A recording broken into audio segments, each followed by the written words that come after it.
நீண்ட நாட்களாகவே நீ என்னிடம் கேட்டுக்கொண்டிருக்கும் உன் பிரார்த்தனையை உன்னுடைய அப்பா உனக்காக நிறைவேற்றி கொடுக்கப் போகின்றேன். உன்னுடைய துன்பங்களிலிருந்து எல்லாம் உன்னை காப்பாற்றப் போகின்றேன். நீ கேட்ட வரத்தை கூடிய விரைவில் உனக்கு தந்து உன் வாழ்க்கையை நான் சிறப்பானதாக மாற்றப் போகின்றேன். நீ நினைத்தது நிச்சயமாகவே நடக்கப் போகிறது. அது உனக்கு நடந்தே தீரும். உன்னுடைய மனக்கவலையின்றி இன்று தீபம் ஏற்று. எனக்காக ஒரே ஒரு தீபம் உன்னுடைய வீட்டில் ஏற்றிவை. என்னை நினைத்து ஓம் என்று சொல். எல்லாவற்றையும் நான் பார்த்து கொள்கிறேன். உனக்கு நல்வழியை நான் காட்டுகிறேன்.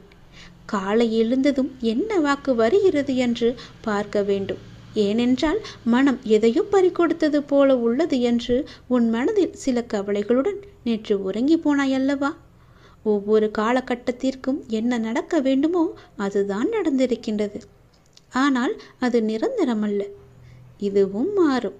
உன் மனதில் உள்ள அந்த சுமைகளை இறக்கி வைத்துவிட்டு அடுத்த நொடி உன்னுடையதாக இருப்பதற்காக அதை எப்படி சிறப்பாக ஆக்கப் போகின்றாய் என்பதில் உன்னுடைய கவனத்தை நீ செலுத்து.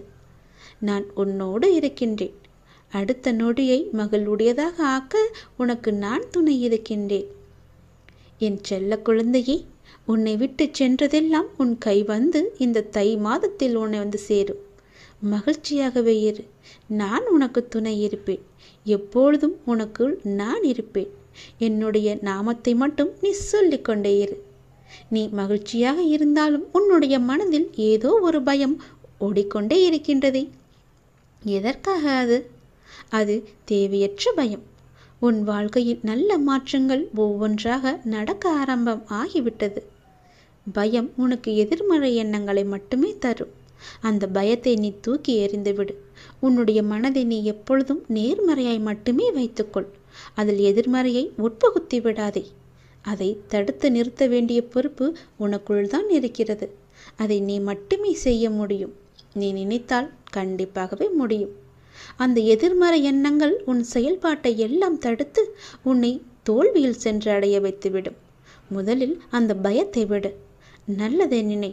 உனக்கு நன்மைகள் மேலும் மேலும் பெருகி கொண்டே இருக்கும். உன்னுடைய வாழ்க்கை உயரும் நேரம் இது. நீ வாழ்வை எப்போது குறை சொல்லாமல் ஏற்றுக்கொண்டாயோ, வினையை எப்போது நீ புரிந்து கொண்டாயோ, அப்போதே பல மாறுதல்கள் எல்லாம் உன்னுடைய வாழ்வில் நடக்க ஆரம்பித்து விட்டன. நீ விரும்பியபடி நடந்தால்தான் மகிழ்ச்சி இருக்கும் என்று நினைத்தாய். ஆனால் இப்போது உனக்கு அமைந்த வாழ்விலே நீ அனைத்து மகிழ்ச்சியையும் காண இருக்கின்றாய். இடமாற்றம், வேலை மாற்றம் என நீ எதிர்பார்த்த பல மாற்றங்கள் நிகழப்போகிறது. நீண்ட நாட்களாகவே நீ என்னிடம் கேட்ட ஒரு வேண்டுதலும் இந்த மாதத்தில் நிறைவேறப் போகிறது. மகிழ்ச்சியாக சந்தோஷமாகவே அதை அனுபவிக்கப் போகின்றாய். உன்னுடைய வாழ்க்கையானது கொஞ்சம் கொஞ்சமாக மேம்பட்டு உயர்ந்த நிலைக்கு வரப்போகின்றது. உன்னுடைய வாழ்க்கையின் தரம் உயரும் நேரத்தை நீ நெருங்கிவிட்டாய் அல்லவா? அதனால் பல நன்மைகள் உன்னை வந்து சேரப்போகிறது. இந்த மாதம் முடிவதற்குள் அதற்கான பலனை நீ அனுபவிப்பாய். கொஞ்சம் கொஞ்சமாக எல்லாமே நடந்து உன் முழுமையான வாழ்க்கையை நீ அனுபவிக்க நீ உன்னை தயார் செய்து கொள்ள வேண்டும். சந்தோஷத்தில் நீ துள்ளி குதிக்கப் போகின்றாய். என்னுடைய நாமத்தை நீ சொல்லிக்கொண்டே இரு. கடந்த ஒரு வருடமாக இருந்த உன்னுடைய மனப்போராட்டத்திற்கு முடிவு கிடைக்கும் நேரம் இது. நீ போகும் பாதையே சரியான பாதை. அதிலிருந்து நீ நகர்ந்து விடாதே. இந்த வழியிலேயே நீ போ. உனக்கு முன்னால் நான் சென்று கொண்டிருக்கிறேன் என்பதை மறவாமல் அதன் வழியே வா. நிச்சயம் நடக்கும். நன்மைகள் பல. நல்லதொரு மாற்றம் நிரந்தரமாக உன்னுடைய வாழ்வில் இன்னும் சரியாக 3 மாதத்தில் வரப்போகிறது. அந்த நல்லதொரு மாற்றம் நீ எதிர்பார்த்ததை விட பல மடங்கு உனக்கு சந்தோஷத்தை அள்ளி தரப்போகிறது. அல்ல அல்ல குறையாத சந்தோஷம். அதை நீ அனுபவிக்கப் போகின்றாய். இது உன்னுடைய வாக்கு அல்ல, இது என்னுடைய சத்திய வாக்கு. உறவுகளில் உள்ள நிலையாமையை நீ புரிந்து கொண்டாய். உலக உண்மைகளை கொஞ்சம் கொஞ்சமாக நீ புரிந்து கொண்டாய். அடங்காத மனத்தினை என் நாமத்தால் அடங்க வைத்து நீ இப்போது பயின்று வந்து கொண்டிருக்கின்றாய். எப்போதும் நேர்மறையாக சிந்திக்க நீ பழகி கொண்டாய். இனி என்ன? ஏன் கவலை? இந்த வாழ்க்கையை கடப்பது உனக்கு எளிதாகவே இருக்கப் போகின்றது. இனி உனக்கு வழிகாட்டியாக நானே உன் கூடவே வரப்போகின்றேன். உன் கர்ம வினையை தீர்க்க வைத்து இந்த வாழ்வை நீ நிம்மதியோடு கடக்க நீ என்ன செய்ய வேண்டும் என்பதை அவ்வப்போது உனக்கு நான் குறித்து கொண்டே இருப்பேன். குறிப்பால் உணர்த்தி கொண்டே இருப்பேன். நீ தயங்காமல் முன்னேறு. நான் உன்னுடன் எப்போதுமே இருப்பேன். உனக்கு எல்லாவற்றையும் புரிய வைத்து உன்னுடைய வாழ்க்கையை செம்மையாக மாற்றி காமிக்கின்றேன். கடந்த 1 வருடமாக இருந்த உன்னுடைய ஒரு மனப்போராட்டத்திற்கு இப்போது முடிவு கிடைக்கும் நேரம். உன் மனம் 1 வருடமாக பட்ட பாடு எனக்கு தெரியாதா? எத்தனை அல்லல்கள் பட்டிருக்கிறது, எத்தனை துன்பங்களை சந்தித்திருக்கிறது, எத்தனை கஷ்டங்களை அது அனுபவித்திருக்கிறது. எல்லோற்றுக்கும் ஒரு முடிவு கட்டப்போகின்றேன். உன்னுடைய பொறுமைக்கு பலன் கிடைக்கும் நேரம் இது. நீ இதுவரை கடந்து வந்த பாதையில் நீ பட்ட கஷ்டங்களுக்கு ஒரு முடிவு காணப்பாய். யார் உன்னை கைவிட்டாலும் உன் நம்பிக்கை உன்னை கைவிடாமல் உன்னை இவ்வளவு தூரம் அழைத்து வந்திருக்கின்றது. நான் நம்பும் என்னுடைய அப்பா என்னை காப்பாற்றுவார் என்ற நம்பிக்கை உனக்குள்ளே ஆழமாக பதிந்திருக்கிறது. அதுவே உன்னை இத்தனை தூரம் பாதுகாப்பாக அழைத்து வந்திருக்கிறது தெரியுமா? அந்த நம்பிக்கையோடு சேர்ந்த நேர்மறை எண்ணங்களும் அது எல்லாமே கூடி உன் வாழ்வின் பொன்னான தருணங்களை அது உனக்கு உருவாக்கி தரப்போகிறது. மகிழ்ச்சியாகவே இரு. உன்னுடைய வாழ்க்கை சரியான திசையில் நகர ஆரம்பித்திருக்கிறது. அது சரியான வழியில்தான் போய்கொண்டிருக்கிறது. அதை மாயை என்ற வலையில் நீ சிக்கிக்கொண்டு மாற்றி போக நினைக்காதே. அது தவறாக விடும். நான் சொல்வதை கேள். உனக்கு நல்லது நடக்கப் போகிறது. எத்தனை வருடங்களாக நீ தவித்து கொண்டிருந்தாய். எவ்வளவு மனப்போராட்டங்களை எல்லாம் அனுபவித்து கொண்டிருந்தாய். சந்தோஷத்தையே நீ மறந்து விட்டாய். அவ்வளவு துன்பங்களை நீ அனுபவித்து விட்டாய் அல்லவா? அது எல்லாமே இப்போது முடியப் போகிறது. சந்தோஷமாக நீ உன் வாழ்க்கையை ஆரம்பிக்கப் போகிறாய். உனக்கு துணையாக உன்னுடைய அப்பா நான் இருக்கும்போது எதையும் கவலைப்படாதே. எதை பற்றியும் நீ சிந்திக்காதே.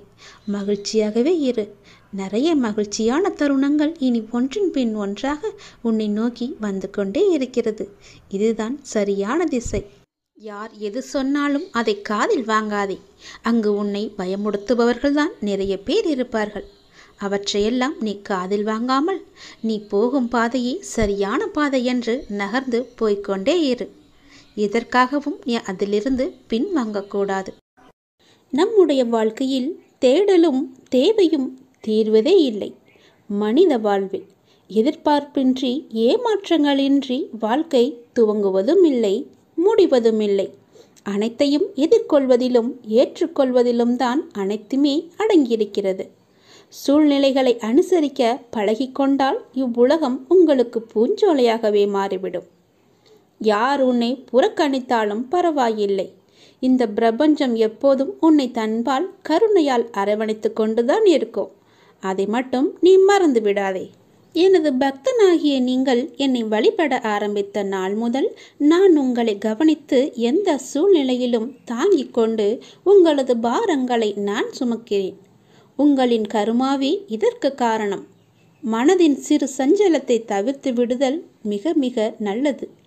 முழு மனதுடன் என்னை நம்பி சரணாகதி அடைந்தால் அனைத்து இடர்பாடுகளையுமே நான் கலைத்து விடுவேன். என்றுமே உன்னை நான் கவனித்து கொண்டுதான் வருகிறேன்.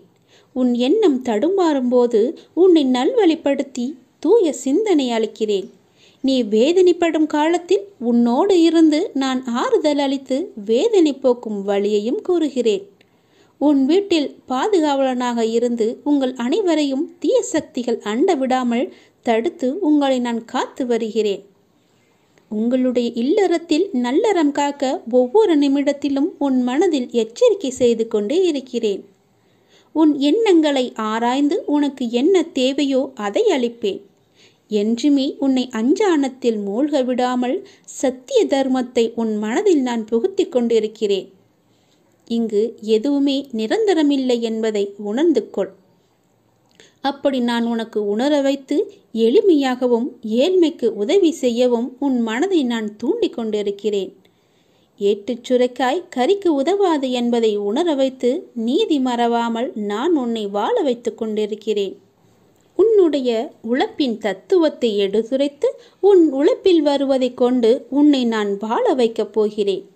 இன்பத் துன்பம் ஏற்றத்தாழ்வு இதனால் வந்த கர்மாவை என்னவென்று உனக்கு அறிய வைத்து உன்னை மன மகிழ்ச்சியோடு நீ ஏற்று இந்த ஜென்மத்திலேயே அதை அனுபவித்து பூரணம் கண்டு பிறவி பல கடந்து என்னோடு நான் உன்னை அழைத்து கொள்வேன். இது சத்தியம். நான் பொய் உரைக்க மாட்டேன். இதை நீ சாதாரணமாக எண்ணாதே. சாதாரணமாக எண்ணி என்னை நீ அலட்சியப்படுத்தாதே. நான் சொல்வது எல்லாமே உண்மை. நிச்சயமாகவே பலிக்கும். என் பேச்சில் உயிர் இருக்கிறது. அதை நீதான் நம்ப வேண்டும். நான் கைலாயத்திலிருந்து பொய் உரைக்கவே மாட்டேன். இது என்னுடைய வாக்கு, சத்திய வாக்கு. சிவன் வாக்கு என்றைக்குமே பலிக்கும். நிச்சயமாகவே பலிக்கும். என்னை நீ அலட்சியப்படுத்தாதே. கேள், நிச்சயம் பலிக்கும்.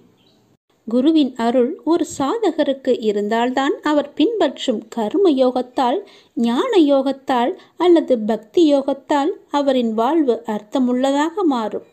அதன் பின்பு குருவால் பரிந்துரைக்கப்பட்ட ஆன்மீக பயிற்சியையே ஒரு சிஷ்யன் செய்வதால் அவருக்கு குருவருளின் பாதை மட்டுமே எஞ்சியுள்ளது. இறைவனை நோக்கி செல்லும் எல்லா பாதைகளின் உச்சக்கட்டத்தில் ஒரு சாதகன் இறுதி இலக்கான இறைவனோடு ஒன்றர கலக்க குருவருளே என்றுமே துணை புரிகிறது.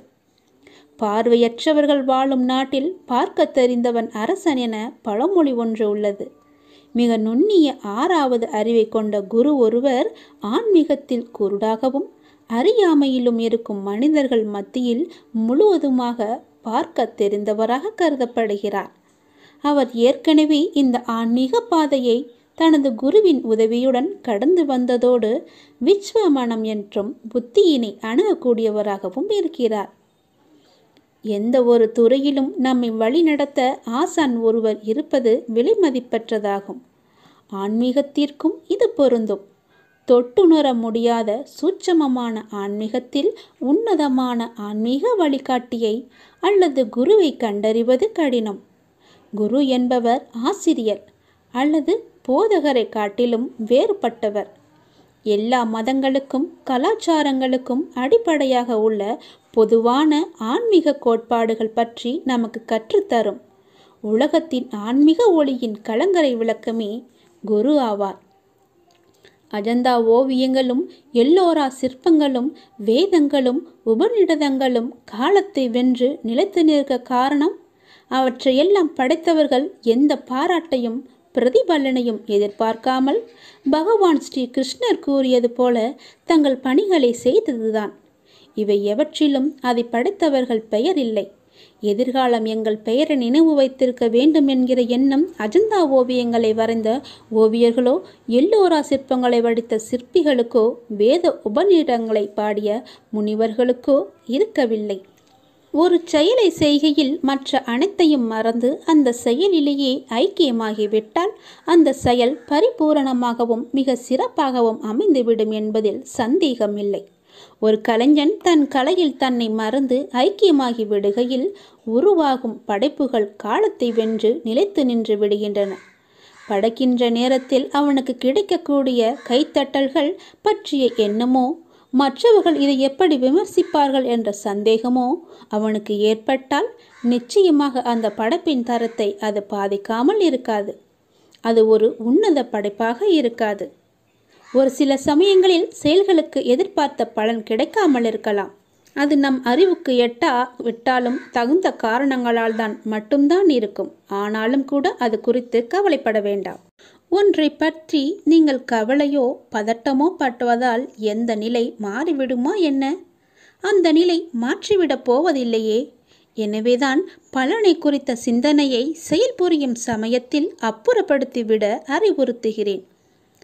கிருஷ்ணனுடைய பற்றுடைய செயல் வெறும் செயலாக இருக்கையில் பற்றற்ற செயல் யோக நிலைக்கு உயர்த்தப்படுகிறது. எனவே நாம் இன்று இதை செய்தால் நாளை அது நமக்கு கிடைக்கும் என்ற எண்ணத்தோடு மட்டும் செய்யாதுங்கள். விழிப்புணர்வு என்பது நிலைத்த அறிவுடையவனுக்குத்தான் தொடர்ச்சியாக இருக்க முடியும். அப்படிப்பட்டவன் புலன் வழியாக எண்ணங்கள் பயணிக்க ஆரம்பிக்கும். முதல் கணத்திலேயே அதை உணர்ந்து அந்த எண்ணங்கள் பலப்படும் முன்னர் அவற்றை அழித்து விடுகின்றான். களைகளை முளைவிடுகையிலேயே பிடுங்குவது சுலபம். அவை வேர்விட்டு பலமடைந்த பின்னர் பிடுங்குவது மிகவும் கஷ்டம். அதுபோலத்தான் எண்ணங்கள் தோன்றுகையிலேயே அவற்றின் போக்கறிந்து அழித்து விடுவது சக்தி. விரயத்தையும் நேர விரயத்தையுமே தவிர்த்துவிடும். அதனால் எந்த ஒரு தவறும் உங்கள் கண்ணுக்கு பட்டால் அதை உடனேயே திருத்தி விடுங்கள். பின்னால் விட்டுவிட்டு பிறகு யோசிப்பதில் எந்த ஒரு பயனுமே கிடையாது.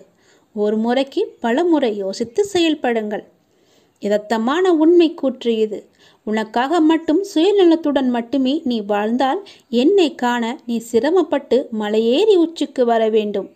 பிற உயிர்களுக்காகவும் வாழ்ந்தாயென்றால் நீ இருக்கும் இடத்திலேயே என்னை காண்பாய். தேடலும் தேவையும் தீர்வதே இல்லை மனித வாழ்வில்.